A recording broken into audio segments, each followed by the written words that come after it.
नमस्कार। के भक्ति चैनल में आपका स्वागत है, जहां मिलेंगी आपको भक्ति, ज्ञान और सनातन कथाओं से जुड़ी अद्भुत बातें। जय श्री राम, जय श्री कृष्ण। आज हम आपको भगवान विष्णु की एक ऐसी अद्भुत और रहस्यमयी कथा सुनाने जा रहे हैं जिसे सुनकर आप हैरान रह जाएंगे।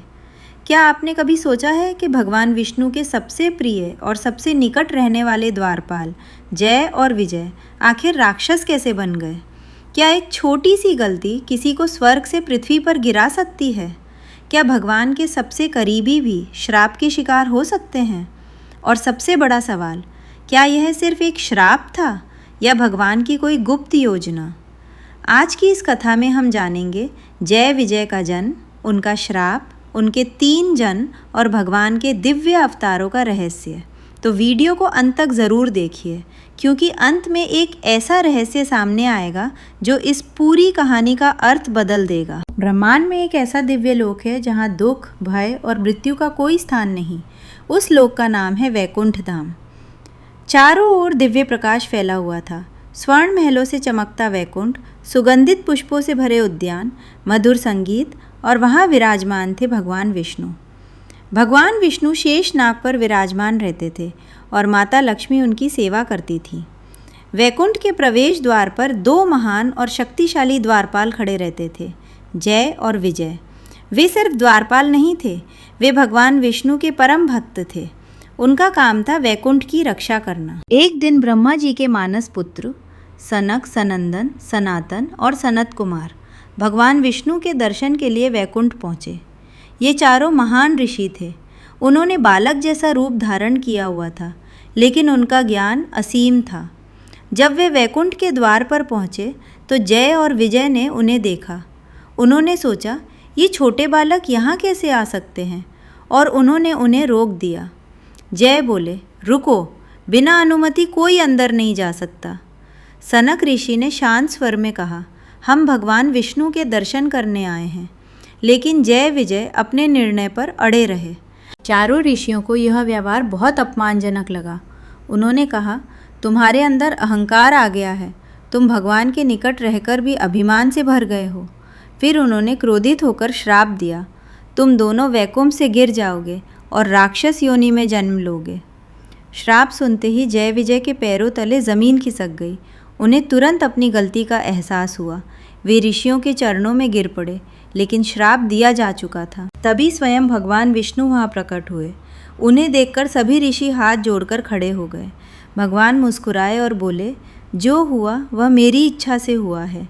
जय और विजय रोते हुए बोले, प्रभु हमें क्षमा करें। भगवान ने कहा, अब श्राप वापस नहीं हो सकता, लेकिन मैं तुम्हें एक विकल्प देता हूँ। या तो 7 जन्म मेरे भक्त बनकर लो, या 3 जन्म मेरे शत्रु बनकर। जय और विजय ने एक दूसरे की ओर देखा। उन्होंने सोचा, यदि 7 जन्म भक्त बनेंगे तो भगवान से दूर रहना पड़ेगा, लेकिन 3 जन्म शत्रु बनेंगे तो जल्दी वापस लौट पाएंगे। उन्होंने कहा, प्रभु हम 3 जन्म शत्रु बनना स्वीकार करते हैं। हिरण्याक्ष और हिरण्यकश्यपु। हिरण्याक्ष इतना शक्तिशाली था कि उसने पृथ्वी को समुद्र में छिपा दिया। तब भगवान विष्णु ने वराह अवतार लिया। एक विशाल दिव्य वराह के रूप में भगवान समुद्र में उतरे और पृथ्वी को बचाया। फिर उन्होंने हिरण्याक्ष का वध किया। दूसरी ओर हिरण्यकश्यपु ने कठोर तपस्या करके वरदान प्राप्त किया, लेकिन उसका पुत्र प्रहलाद भगवान विष्णु का भक्त था।